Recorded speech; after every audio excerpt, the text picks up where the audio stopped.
स्वागत है दोस्तों इस नए वीडियो में। इस वीडियो में आज हम चर्चा करेंगे रेलवे की मेडिकल फैसिलिटी के संबंध में। रेलवे नॉर्मली अपने कर्मचारियों के लिए रेलवे हॉस्पिटल की ऑलरेडी व्यवस्था की गई, जैसे डिफेंस हॉस्पिटल्स हैं। उसके बाद कुछ साल पहले साउथ सेंट्रल रेलवे से ये शुरुआत हुई कि उन्होंने unique medical identification card UMID उम्मीद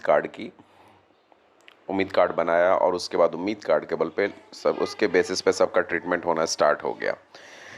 उम्मीद कार्ड एक बहुत अच्छी पहल थी, वो दिखाइए, सारे डिटेल्स आपके उसमें अवेलेबल रहते हैं और उसके बेस पे आपका ट्रीटमेंट स्टार्ट होगा। फिर उसके बाद ये हुआ कि उम्मीद कार्ड ठीक है और कुछ रेफरल हॉस्पिटल्स भी दिए गए। इम्पैनल्ड हॉस्पिटल हर जोन हर डिवीज़न के पास रहे कि उनके पास आसपास में जो इमरजेंसी में इम्पैनल्ड हॉस्पिटल है उस इम्पैनल्ड हॉस्पिटल में भी इलाज करा सकेंगे। लेकिन अभी जो हुआ है और उसमें क्या परिवर्तन हुए हैं उस पर हम चर्चा करेंगे। तो उसमें क्या है कि रेलवे मेडिकल ID कार्ड अब जो है railway medical unique ID card बनेगा, जिसे पैन IR इंडियन रेलवे उम्मीद कार्ड के रूप में कहा जाएगा। और ये जो है उम्मीद कार्ड इशू किया जाएगा 100 रुपये पर कार्ड चार्ज करके HMIMS में एक रिक्वेस्ट डाल के, या शायद उम्मीद में, दोनों में मैंने चेक किया है, अभी तक कोई रिक्वेस्ट का ऑप्शन आया नहीं है।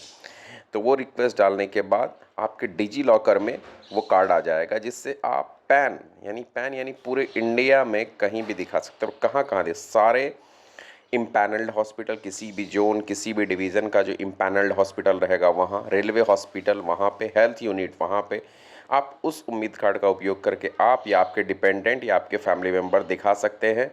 और उसमें जो शामिल किया गया है जिपमर और और पुडुचेरी का भी जो कॉलेज है, और 23 टोटल शायद 25 एम्स हैं जिसमें आप आराम से दिखा सकते हैं।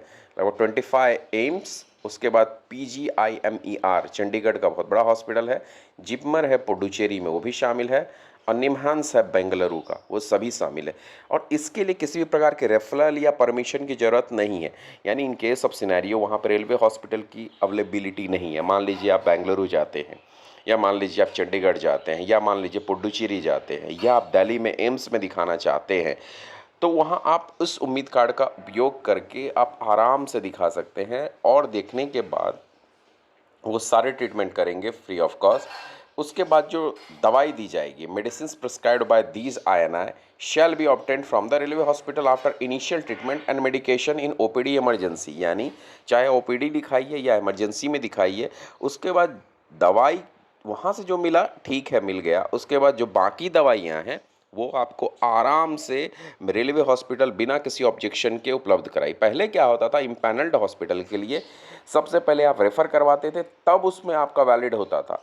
लेकिन इसमें अब क्या कर दिया गया है, इसमें इन्होंने लिखा no referral permission is required for treatment of OPD consultation, IPD, indoor treatment, investigation, diagnostic test at the above mentioned INIs।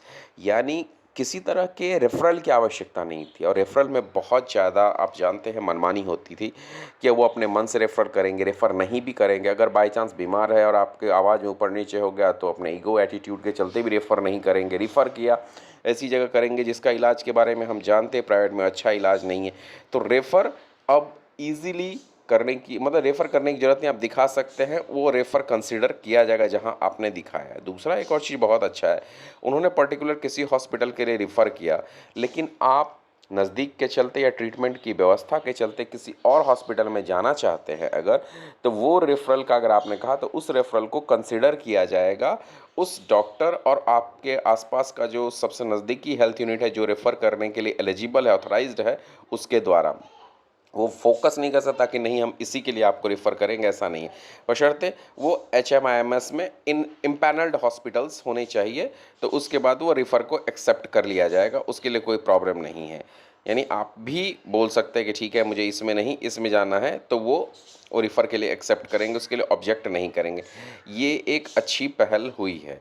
अब अगर आप देखें पेमेंट वगैरह का है, इसमें कैशलेस और नॉन कैशलेस की दोनों फैसिलिटी रहेगी। लिखा है online HMIMS integrated payment gateway to payment relating to treatment servicing including medicine at RH यानी railway health unit has been provided in HMIMS। यानी HMIMS में इसकी व्यवस्था की गई है। अब करना क्या है, स्टैंडर्डाइज फॉर्मेट है पैन IR का। जैसे ही रिक्वेस्ट का ऑप्शन आता है तो वो रिक्वेस्ट डाल दीजिएगा और सभी लोग ये unique medical identification card 12,27,000 employee, लगभग 12.5 लाख कर्मचारियों के लिए ये बहुत अच्छी पहल है। एक्चुअल में इम्पैनल्ड हॉस्पिटल की आवश्यकता पहले ऐसा था कि जब जिस दौर में ये सुविधा शुरू की गई होगी रेलवे के मेडिकल फैसिलिटी की, उसमें उतने प्राइवेट हॉस्पिटल्स नहीं उपलब्ध होंगे, लेकिन आज की डेट में तो हर 50-100 मीटर पे एक हॉस्पिटल और अच्छी सर्विस के साथ उपलब्ध है। कई बार इमरजेंसी में आपके नज़दीक में कोई हॉस्पिटल ही उपलब्ध नहीं होता, और अगर आप रेफरल का वेट करें तो पेशेंट के साथ बहुत समस्या उत्पन्न हो सकती है। तो इसलिए इस पहल को कहीं ना कहीं बहुत अच्छा किया गया, लिखा भी गया कि simplified two step referral process has already been introduced vide para 1 railway board number this उसमें इंस्ट्रक्शन के बारे में दिया है रेलवे हेल्थ यूनिट और इसके बारे में। अब क्या, railway shall not be made in favour of any particular vendor और इम्पैनल्ड प्राइवेट हॉस्पिटल और any other SCO by name. अब देखिए रेलवे जो जो पहले क्या होता था, डॉक्टर्स वही करते थे, अपने मन के हिसाब से वो रेफर करते थे, अब वो वैसा नहीं कर सकते। दूसरी बात, all referral shall be only mention that the same is only any IR empanelled SCO anywhere. यानी अब जो रेलवे हॉस्पिटल में होगा पर्टिकुलर हॉस्पिटल का नाम नहीं होगा, इम्पैनल्ड यानी कोई इम्पैनल्ड इंडियन रेलवे हॉस्पिटल में आप दिखा सकते हैं। ये बहुत अच्छी बात, आप कहीं भी दिखा सकते हैं, क्योंकि जोनल रेलवे और डिविजनल रेलवे के बहुत इम्पैनल्ड हॉस्पिटल है अक्रॉस कंट्रीज़, और उसके बावजूद आप पर्टिकुलर किसी एक हॉस्पिटल के लेकर है तो कई तरह के अवांछनीय और छुपे हुए लाभ के बारे में सोचा जा सकता है, जिसपे रेलवे ने ये सोचते हुए चेंजेस किया, और इससे फ़ायदा बहुतों को होगा। अब आप सोच सकते हैं टोटल कितने होंगे, 12 लाख 12.5 लाख तो कर्मचारी हैं, उसके बाद आप अगर आप देखें नोटिस करके तो 15 लाख के आसपास पेंशन और 10 लाख के आसपास डिपेंडेंट, यानी लगभग 37 लाख के आसपास लोगों को डायरेक्ट फ़ायदा होने वाला है। तो ये तो मैं समझ रहा हूँ आने वाले समय में एक बहुत बड़ा चेंज है, जिस चेंज की आवश्यकता थी। एक और चेंज है बहुत बड़ा जिसकी आवश्यकता पड़ेगी, मैं अगले वीडियो में उसकी चर्चा करूँगा, जिस पे किसी का ध्यान नहीं जा रहा है, वो भी हॉस्पिटल रिलेटेड ही है। लेकिन ये अब रेफरल का इन्होंने केस किया है, बताया है, मान लीजिए पेशेंट ए को इशू किया गया referral by railway doctor for treatment at Indian railway empanelled hospital के लिए रिफ़र किया गया, और patient a looks of the direct, यानी पेशेंट ने HMIS की ऐप की डायरेक्टरी में देखा, लोकेशन देखा, रेटिंग देखा, सर्विसेज देखा, स्पेशलाइजेशन देखा उस हॉस्पिटल के द्वारा, और पेशेंट ने चूज़ किया कैशलेस ट्रीटमेंट फैसिलिटी, उसमें से उस लिस्ट में से उसके द्वारा रेफ़र किए हॉस्पिटल के नहीं।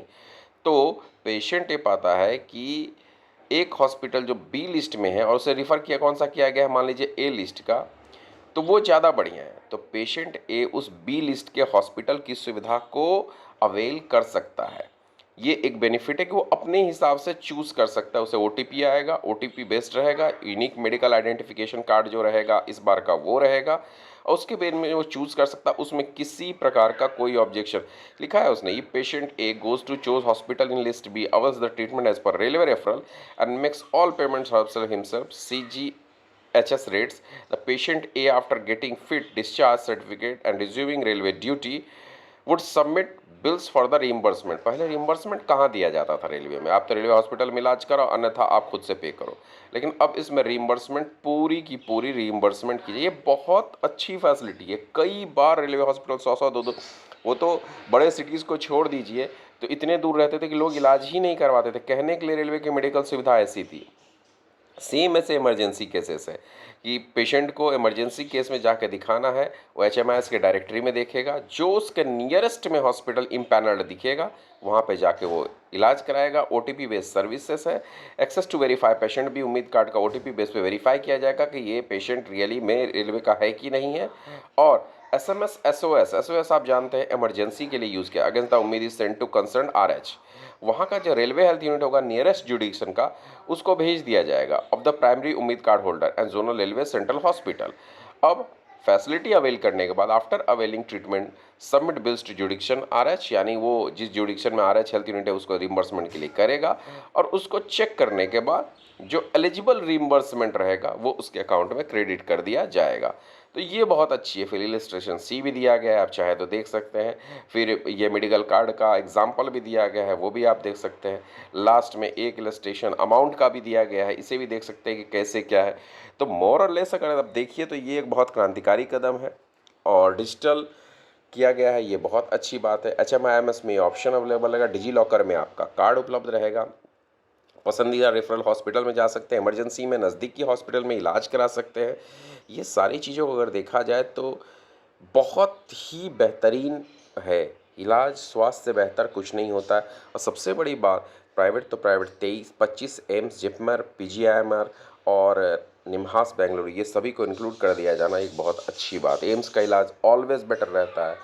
आपको क्या लगता है इस ऑप्शन के बारे में, मुझे बताइए। और डिटेल्स वीडियो रहेगी, मैं इस पर ज़रूर बना दूंगा। वीडियो अच्छा लगे तो लाइक शेयर सब्सक्राइब करिए। धन्यवाद।